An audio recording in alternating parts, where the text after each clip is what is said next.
Après 2 excellents exposés, je ne sais pas si je vais arriver à dire quelque chose d'intelligent.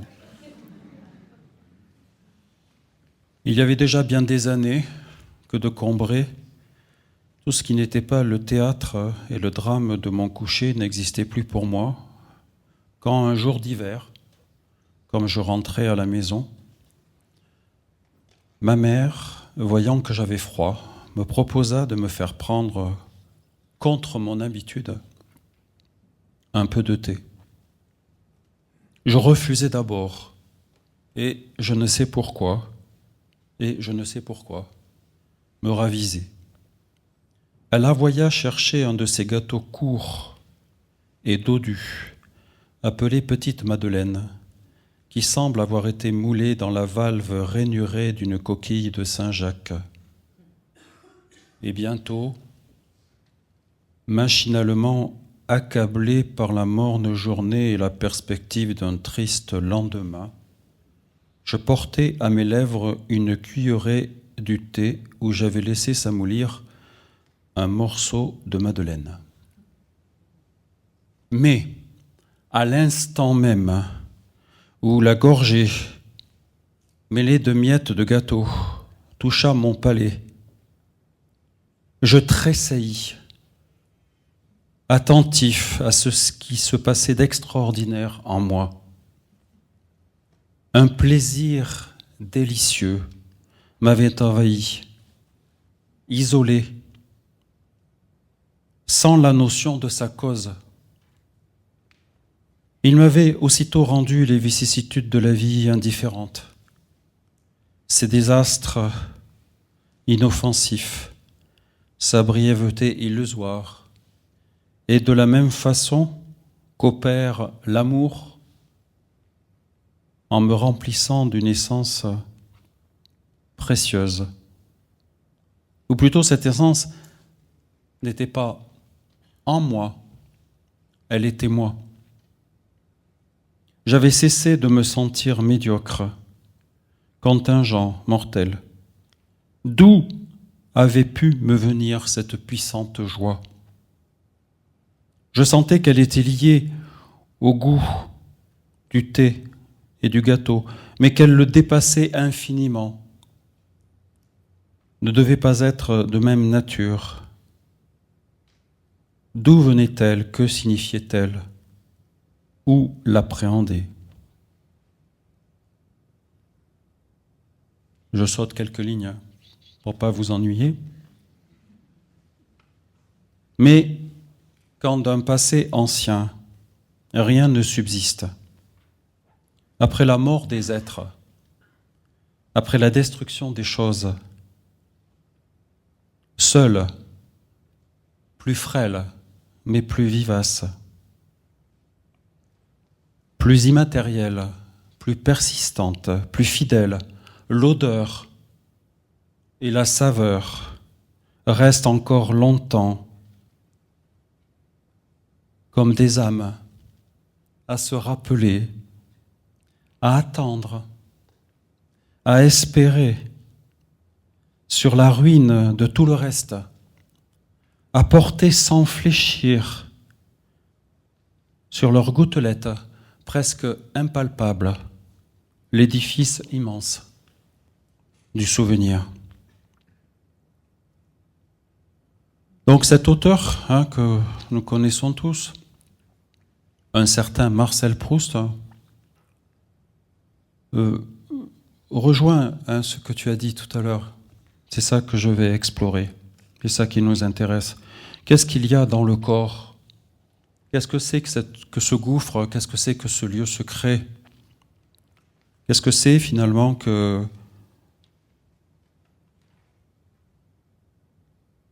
tous ces autres qui sont en nous, qui nous permettent de nous sentir vivants?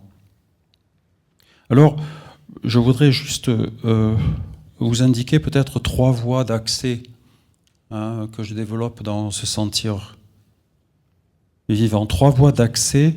La première que nous indique Proust dans ce texte et dans toute sa méthodologie, c'est que dans notre corps, dans le corps vivant, je rejoins ce que disait Renaud tout à l'heure, Le corps vivant, c'est bien évidemment pas simplement ce qui est biologique, c'est aussi ce qui a été incorporé par l'histoire, par la culture, ce qui fait le tissu, la singularité de chacun d'entre nous.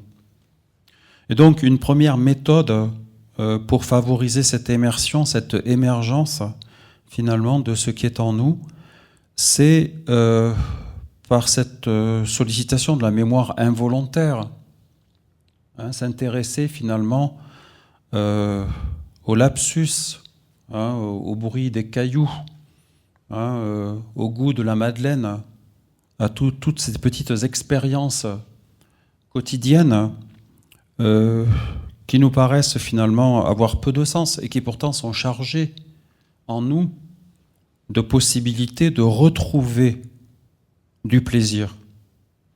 Retrouver un plaisir que nous avions en nous, qui était enfoui, qui était peut-être refoulé, qui était peut-être caché, mais qui est, et je n'ai pas le temps de lire tout le texte, vous le relirez ce soir, pensez à la fin du texte, lorsque Proust décrit de manière presque ordonnée la succession de l'image, lorsque l'image vient retrouver le contenu de la sensation.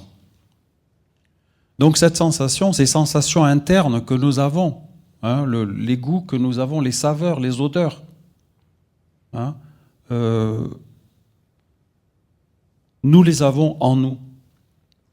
Nous pouvons les retrouver. Nous avons fait une petite expérience à la faculté avec l'équipe sportive de handball. Nous les avons échauffés pendant 2h30 et après nous avons décidé, avec consentement, je vous rassure, de les plonger dans un bain d'eau froide à 8 degrés pendant 10 minutes. Et ensuite, j'étais chargé de faire des entretiens sur quelles étaient les sensations. Eh bien, toutes les filles, j'étais à Rouen à ce moment-là, toutes les filles m'ont raconté, elles étaient capables de comparer la température de l'eau qui leur avait été proposée avec la première fois où elles avaient rencontré de l'eau froide en se baignant dans la Manche. Elles avaient des cartographies sensorielles dans leur corps. Et le fait d'avoir réévoqué ces sensations par une expérience, comme celle que nous avons fait tout à l'heure avec Renaud dans la piscine froide de la piscine de l'hôtel. Eh bien, nous avons retrouvé ces sensations très froides et ce froid, nous l'avions déjà vécu. Nous pouvions le retrouver. Donc, dans notre corps, nous avons une somme d'informations auxquelles nous ne prêtons pas attention, qui sont des sensations accumulées, qui reviennent dans nos rêves, qui reviennent dans nos sensations internes, par un travail, précisément, de mémoire involontaire. Est-ce que nous y prêtons suffisamment attention ? Est-ce que nous faisons finalement attention, non pas à nos perceptions conscientes, mais finalement à tout ce travail qu'accomplit notre corps à chaque instant pour nous apporter des informations. Donc, première méthode, retrouver ce qui est vivant dans son corps. Retrouver, et notamment on le voit à l'occasion je suis beaucoup intéressé à la question des malades chroniques. On voit que dans le récit des malades chroniques, on voit que les individus sont confrontés à des expériences sensorielles extrêmement intenses, dont ils n'arrivent pas à situer précisément l'origine, parce qu'ils n'en ont jamais eu l'expérience. Et ça va nous introduire au deuxième méthodologie.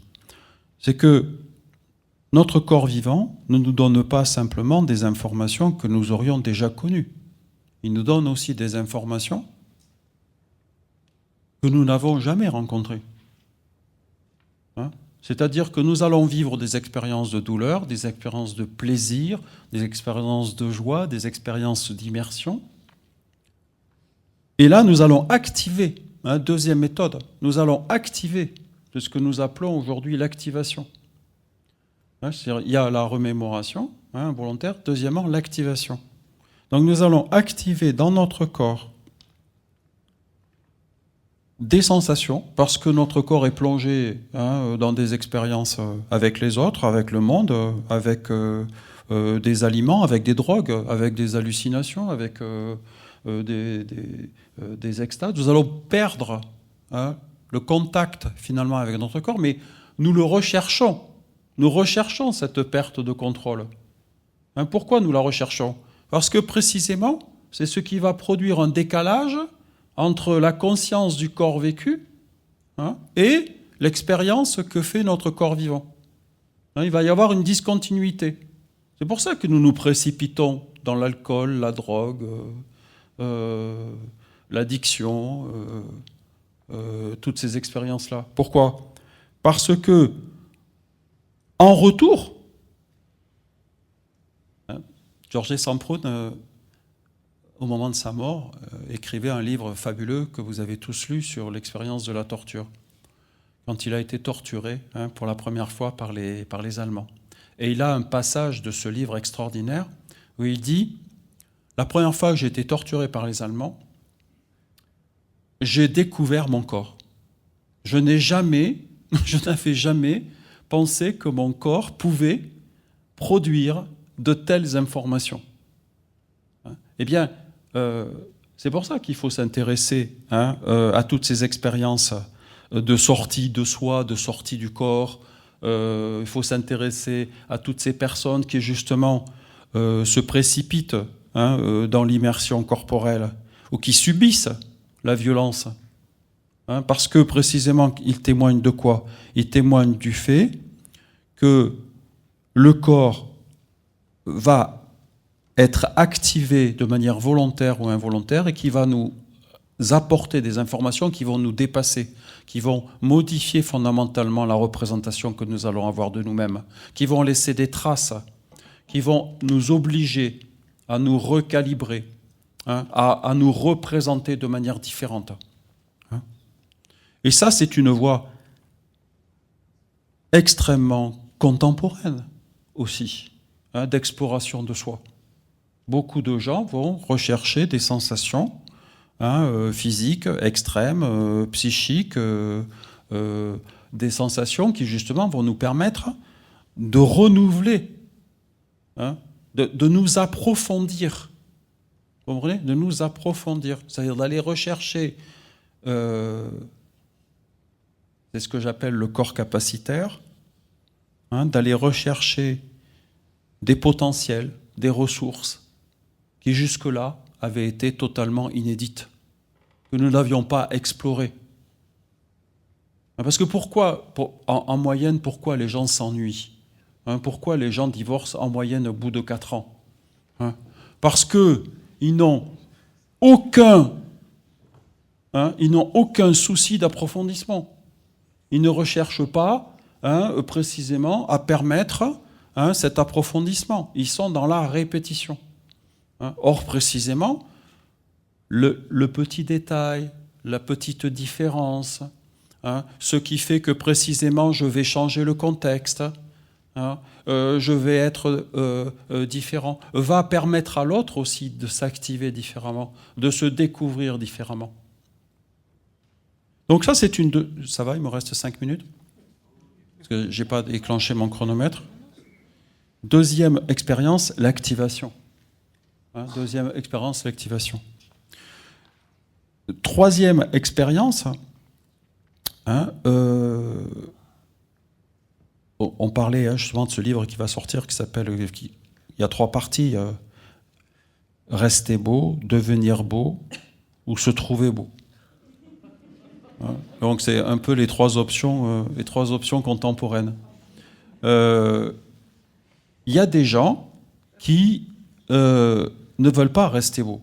Il y a des gens qui veulent devenir beaux. C'est-à-dire, il y a des gens qui vont justement être dans un désir, les anthropologues ont beaucoup décrit ça, ils veulent changer, ils veulent muter, ils veulent modifier, pas simplement l'apparence.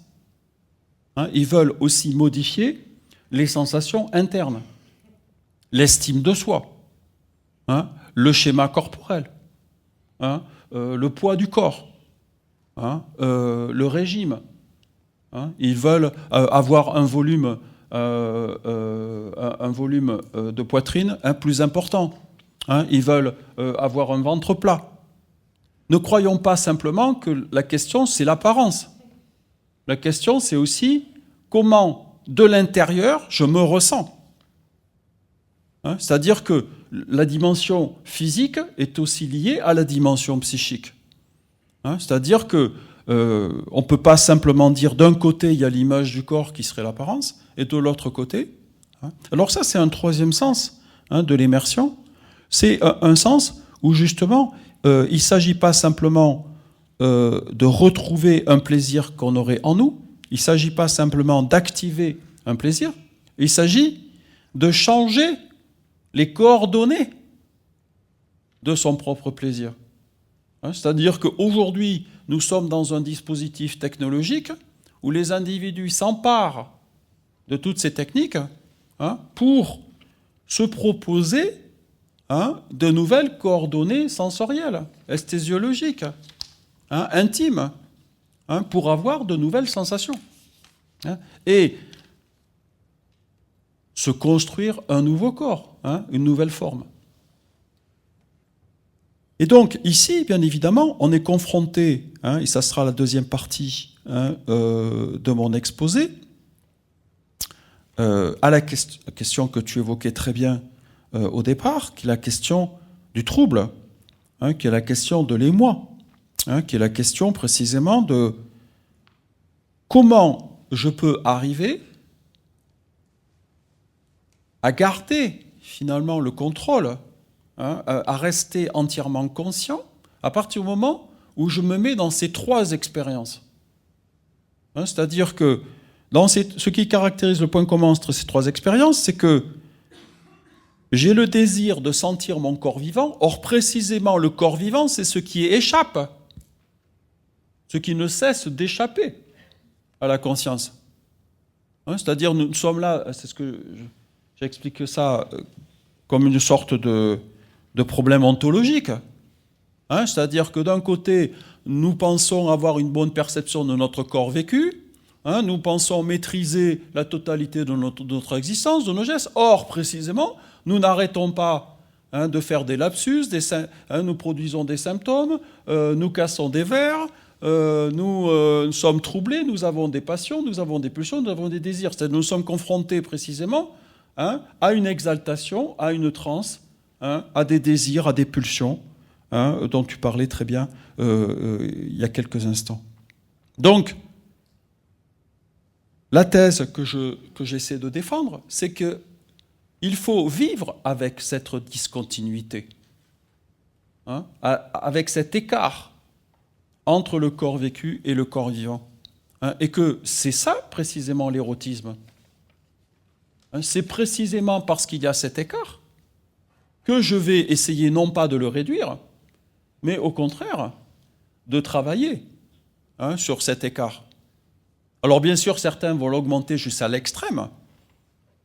Je raconte dans Se fondre dans la nature que un des grands problèmes des gens qui vont s'immerger dans la nature, c'est qu'ils perdent, quand vous êtes à 7800 mètres et que vous êtes dans une tempête au milieu de l'Everest et qu'on vous dit à la radio « Oui, il faut que tu redescendes.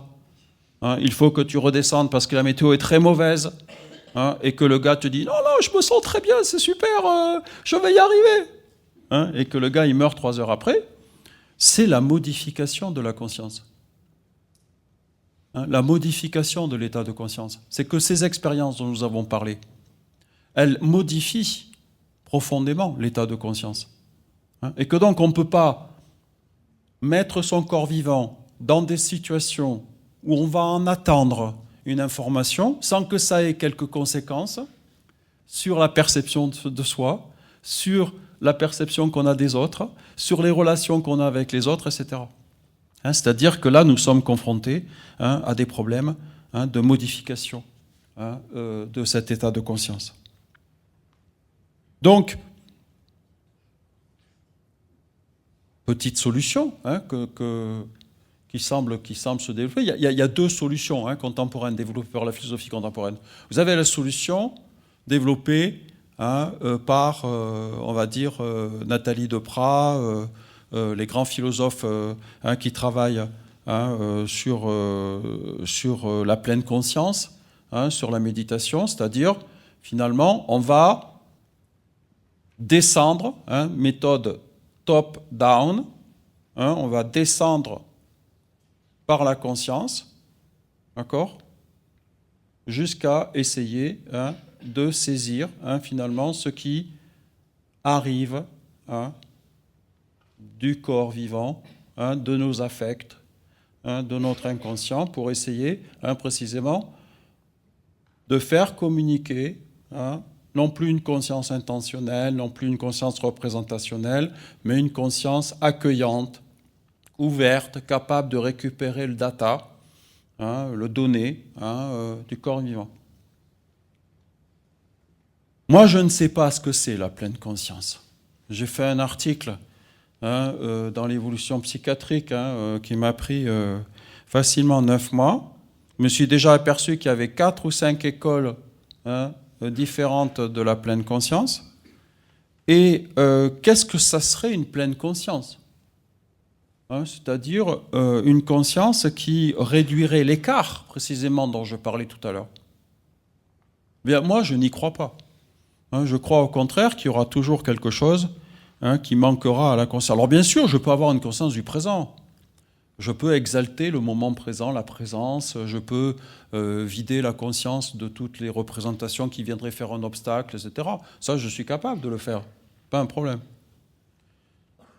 Mais nous, nous défendons avec l'immersiologie, avec nos doctorants, avec tous les gens qui travaillent dans la suite de Varela sur l'énaction, nous travaillons au contraire pas simplement sur le top-down, mais sur l'inverse, c'est-à-dire sur l'éveil.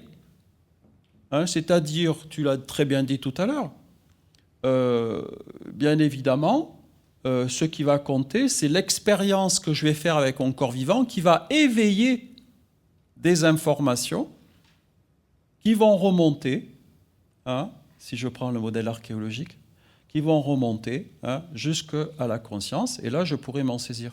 Mais elles vont le remonter parce que j'aurais fait l'expérience corporelle, parce que j'aurais fait la rencontre physique, parce que j'aurais passé du temps, j'aurais rencontré les autres, de culture, parce que précisément j'aurais été confronté à l'altérité, voire à l'altération.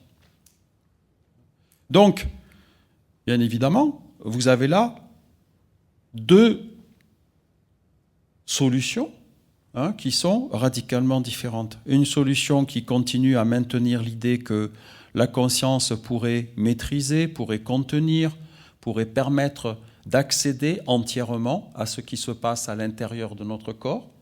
Et donc, finalement, ça pourrait être un plaisir conscient. Et puis, une autre solution, qui sont les solutions que j'essaie de défendre, qui est de dire qu'au contraire, on peut avoir du plaisir avec de l'involontaire, avec de l'inconscient, avec de l'accident, avec de la blessure, etc. Alors, c'est pas si simple. Parce que, comme je l'avais indiqué dans un livre qui s'appelle « La peur de l'orgasme », mes collègues d'ailleurs étaient rassurés quand j'ai sorti ce livre, ils m'ont dit « Enfin Bernard, on voit le problème que tu as ». Ça fait longtemps qu'on se demandait quel était ton problème, et tout le monde a cru qu'il s'agissait d'un livre autobiographique. En réalité, c'est parce que j'avais été imprégné de la lecture de Reich. Le problème que pose Reich ou Nietzsche, voilà le vrai problème, c'est que, bien évidemment, vous êtes dans une chambre d'hôtel avec votre ami, votre partenaire, vous êtes tout seul, vous avez débranché les téléphones, et là vous vous dites « Tout est possible. Ça va être fantastique. » Et en réalité, là, vous allez vous apercevoir que ça ne va pas du tout marcher. Pourquoi ? Parce que, bien évidemment, l'orgasme, la transe, hein, la dépossession, hein, l'extase, je reprends les mots que tu as utilisés tout à l'heure, la passion, ben, ça fout un peu la trouille. Hein, parce que, bien évidemment, ça veut dire qu'il faudrait que je consente à m'abandonner. Hein, il faudrait que je consente précisément à me livrer dans les bras de l'autre. Il faudrait que j'ai entièrement confiance dans le fait que si ça va trop loin, hein, on va mettre un petit signal, alors je dirais chocolat, hein, et ça s'arrêtera. Vous voyez, dans les dispositifs branchés, hein, des soirées parisiennes. Bon. Eh bien, voilà le problème. Vous voyez, est-ce que je vais accepter de déconstruire mes représentations pour aller véritablement vers ce qui serait hein, le corps vivant, le corps premier, le corps intense? N'y a-t-il pas là une mythologie aussi? Vous voyez, de l'origine, hein, de l'idée qu'il y aurait un corps qui serait la vérité première, l'expérience première à partir de laquelle j'aurais atteint. Hein, vous voyez le livre sur le cri primal hein, de Janov. Vous voyez toutes ces thérapies où on vous dit que si vous faites vous allez atteindre quelque chose de l'ordre véritablement de l'authenticité hein, de votre être. Combien de thérapies corporelles hein, et là, nous avons un véritable problème hein, qui va être soulevé par le prochain gouvernement, de labellisation de ces pratiques. Vous voyez, c'est un véritable problème. Qu'est-ce qu'on atteint? On atteint une représentation? On atteint une vérité qui serait l'origine du plaisir? Bon, on sait très bien aujourd'hui que ça n'existe pas. Il n'y a pas de point zéro. Hein, pourquoi? Parce que le corps, il ne cesse d'être recalibré, écologisé, hein, il retraite l'information, le système nerveux central hein, est toujours en train hein, de reconfigurer tout ça. Donc je veux dire qu'il y aurait une couche première hein, hein, à partir de laquelle je pourrais tout reconstruire. Et c'est problématique. Donc, voilà, j'ai presque terminé. C'est pour ça qu'il faut s'intéresser aux malades, et il faut s'intéresser aux gens qui veulent rester beaux, il faut s'intéresser à ceux qui veulent se donner le vertige, il faut s'intéresser à ceux qui veulent se fondre dans la nature.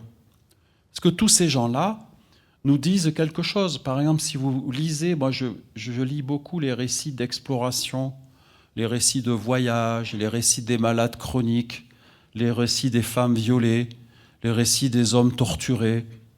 C'est passionnant.